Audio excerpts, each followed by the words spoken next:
ఇక భవనం కట్టడం మొదలు పెడదాం. దానికి మనకిప్పుడు ఇసుక అవసరం ఉంటుంది. నేను తీసుకొని వస్తాను. నేను తీసుకొచ్చేసాను.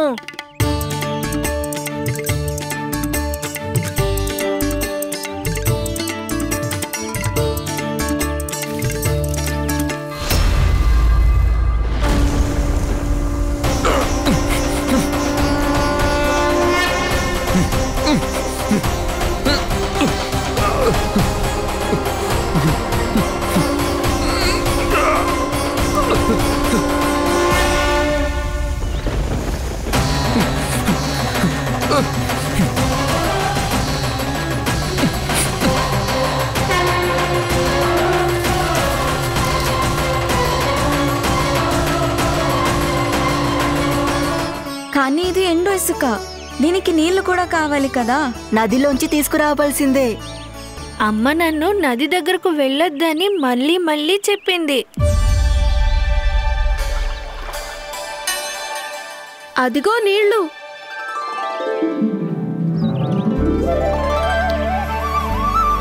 కానీ ఇక్కడి దాకా ఎలా తీసుకురావడం?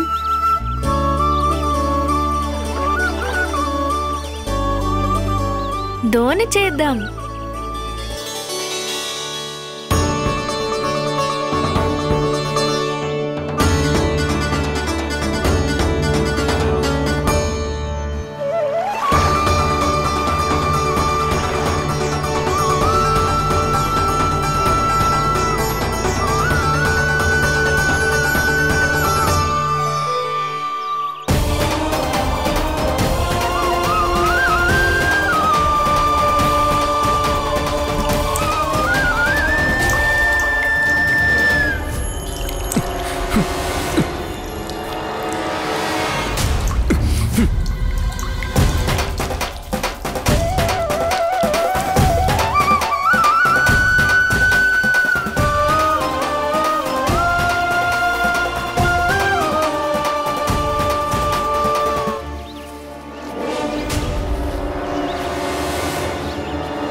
స్వామి,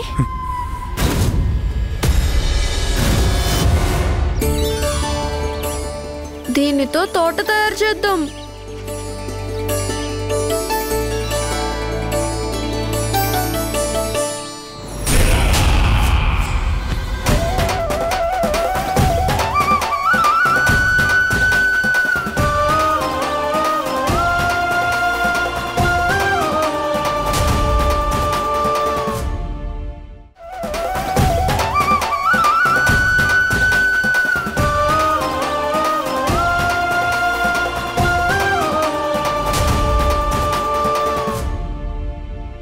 ఒక్కసారి భవనం తయారు చేయడం అయిపోయాక నేను దానికి కాపలాదారుడుగా ఉంటాను. బల్లి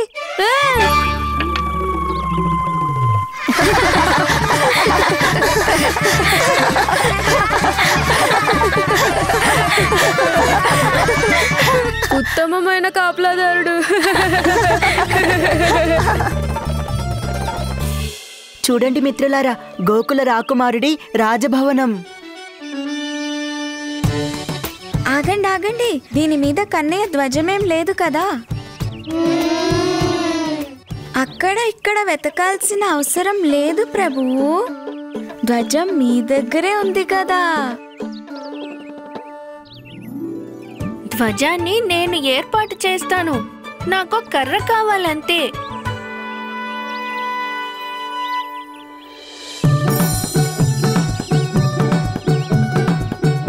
ఇదిగో కర్ర.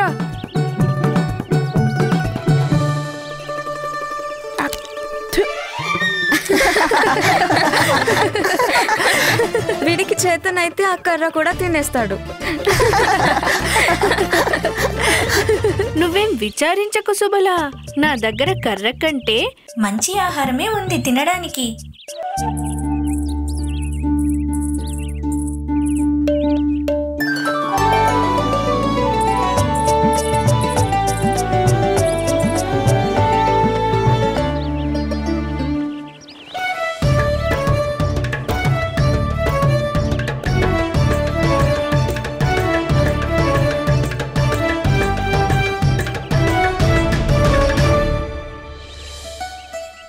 భవనం తయారైన సంతోషంతో ఇప్పుడు రాజభోజనం తిందాం.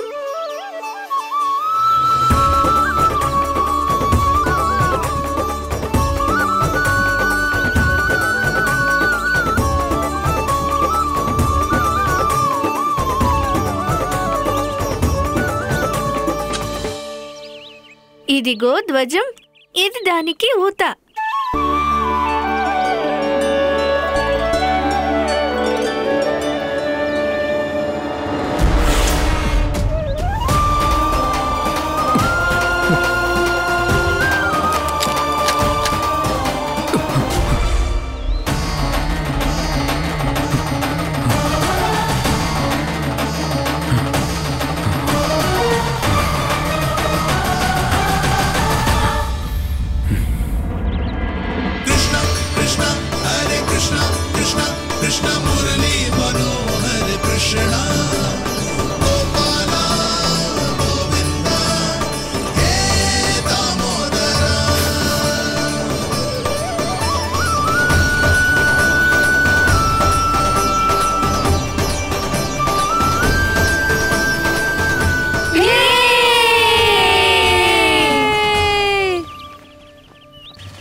అరే, మన రాజకుమారుడి ధ్వజం ఎగిరిపోయింది.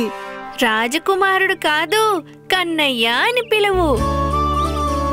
ఇక ధ్వజం గురించి మీరెవరూ ఆలోచించకండి. ఆ జెండా వెళ్ళి ఆ బండికి చిక్కుకుంది. ఇప్పుడే వెళ్ళి తెస్తాను.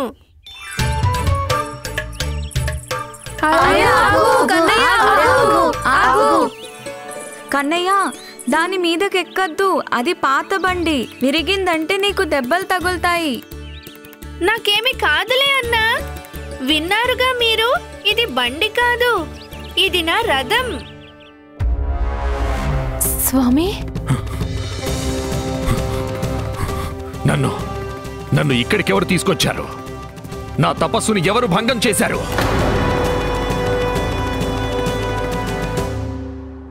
చెప్పండి. మీ తపస్సు ఈ బాణం తగిలినప్పుడే భంగమైంది స్వామి. మీరప్పుడే స్పృహ కోల్పోయారు. మీరు అచేతనులైపోయారు.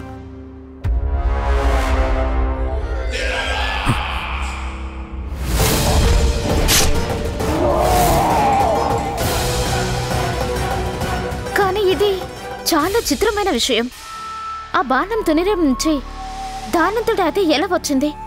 వచ్చేది విష్ణు. వాడే నా తపస్సుకు భంగం కలిగించాడు. వాడే ఆ మాయా బాణాన్ని ప్రయోగించింది.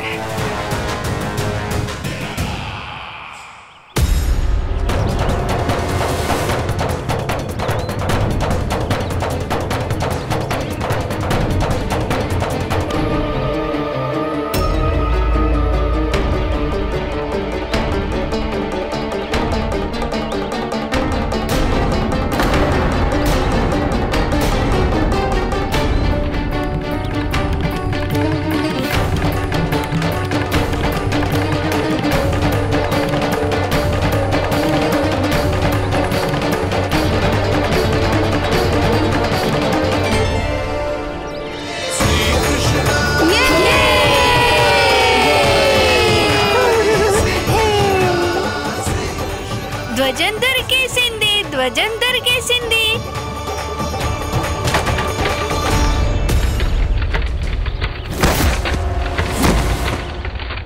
అమ్మా!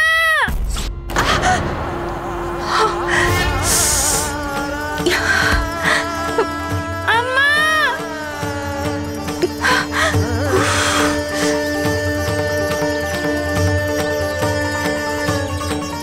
కన్నయ్య, పెద్ద దెబ్బే తగిలింది కదా. లేచి నిలబడు కన్నయ్య, కాలు బెనికిందేమో. కాలికి తగిలిందా? ఒక్కసారి నాకు కూడా గట్టిగానే తగిలింది. వాపు రాలేదు కదా. కేవలం ప్రశ్నలే అడుగుతుంటారా, లేక నన్ను ఎవరైనా లేపుతారా? కన్నయ్య, నెమ్మదిగా.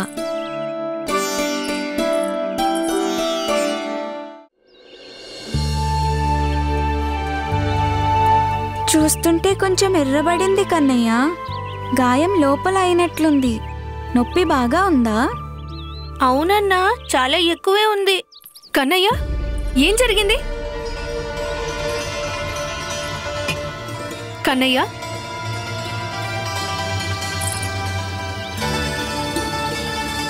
దెబ్బ తగిలిందా? బాగా నొప్పిగా ఉందా? బండిపై నుండి పడ్డాను. దెబ్బ తగిలితే నొప్పి ఉంటుంది కదా. నొప్పిగా ఉందా? తెగితే నొప్పి ఉంటుంది కదా. సరే గాని ఎందుకు కోపడుతున్నావు యశోద?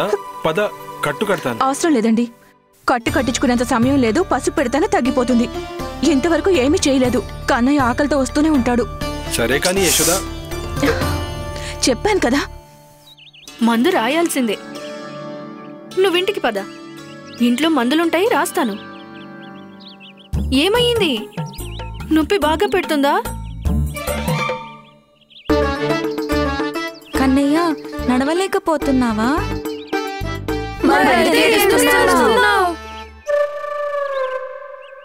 అన్నా, అమ్మకు కనుక నేను మొదటి రోజే పడిపోయానని తెలిస్తే నన్ను ఇంట్లోంచి బయటకు రాకుండా ఆపేస్తుంది. సరే సరే, ఏడవకు. మా ఇల్లు ఇక్కడికి దగ్గరే. అక్కడికి తీసుకెళ్లి మందు రాస్తాను. అంతే, వెంటనే బాగైపోతుంది. అప్పుడు మీ ఇంటికి వెళ్ళిపో, సరేనా? పద ఇప్పుడు.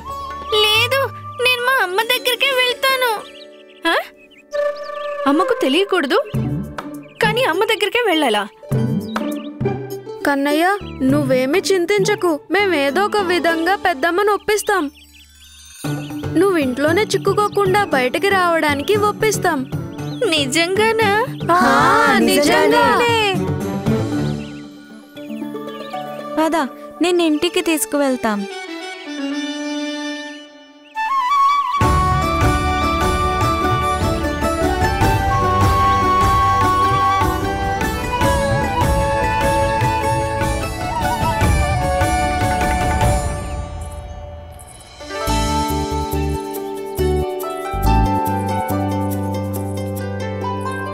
కన్నయ్య నా ఇంటికి రావడానికి ఒప్పుకొనుంటే ఎంత బాగుండేదో కదా.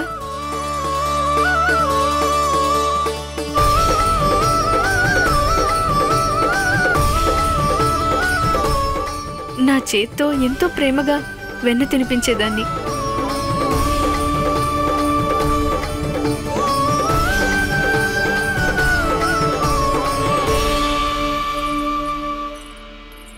వచ్చేసాం కన్నయ్య. ఇంకొద్ది దూరమే, మనం ఇంటికి చేరుకుంటాం. నేనేంటి అన్ని పిచ్చి పిచ్చిగా ఆలోచిస్తున్నాను. అయినా కన్నయ్య మా ఇంటికొచ్చి వెన్న తినడం నా అదృష్టంలో ఎక్కడ రాసుందని. నువ్వేం చింతించకు జానకి. నేను వెన్న దొంగలించే తనాన్ని మీ ఇంటి నుంచే మొదలు పెడతాను జానకి.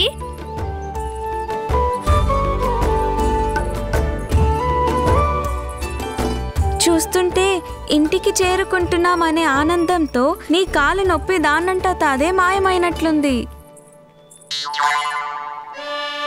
లేదు లేదు, చాలా కష్టంగా ఉంది నిజంగా.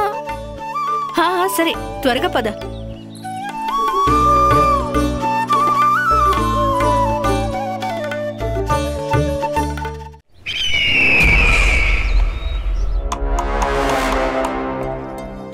కట్టు మరీ గట్టిగా కాలేదు కదా మహారాజా? ఇంకా గట్టిగా కట్టు. అలాగే.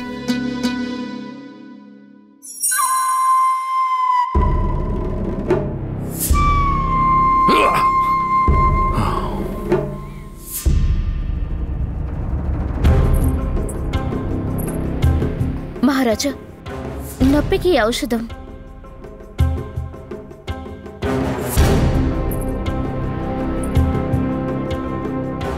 నా వాస్తవిక బాధ ఆ విష్ణు అవతారం. అందువల్ల ఈ ఔషధం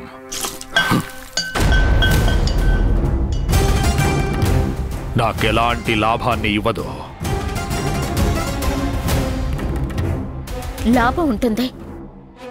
అది ఏ వస్తువు వల్ల ఉంటుందో అది కూడా నాకు తెలుసు. మహారాజా, దయచేసి నాతో రండి.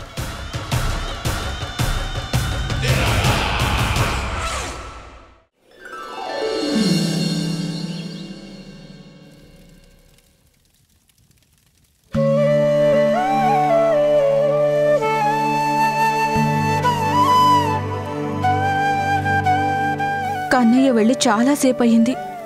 నేనేమో వాడి కోసం పిచ్చిదానిలా ఆలోచిస్తున్నాను. కాని వాడక్కడ నన్నొక్కసారైనా గుర్తు చేసుకున్నాడో లేదో.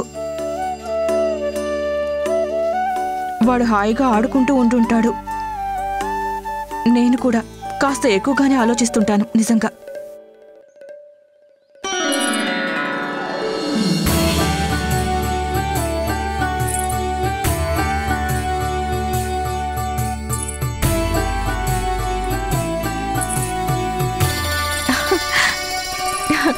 వచ్చేసాడు నా కన్నయ్య.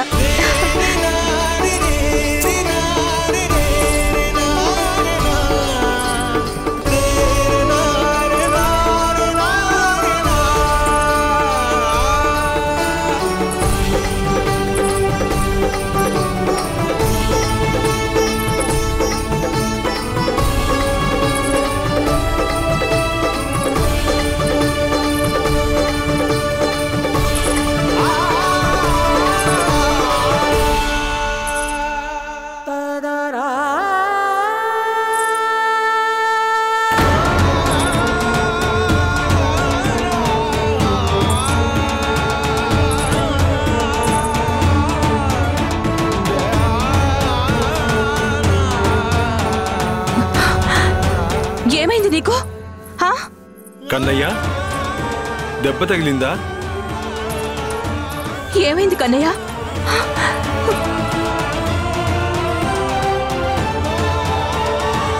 నొప్పిగా ఉందా కన్నా? ఎంత అమాయకుడు! ఒక్క క్షణం ముందు కూడా కష్టాన్ని మరిచి నవ్వుతున్నాడు. కాని అమ్మని చూడగానే నొప్పంతా గుర్తుకొచ్చింది. నేనిప్పుడే పసుపు లేపనం తీసుకొస్తాను. నొప్పంతా చిటికెలో మాయమైపోతుంది. కన్నయ్య, కొద్దిసేపు ఓపిక పట్టు. మీ అమ్మని చూస్తే బాధకు కూడా భయం వేస్తుంది. చూడు, తను నీకు లేపనం రాయగానే బాధ చిటికలో పారిపోతుంది.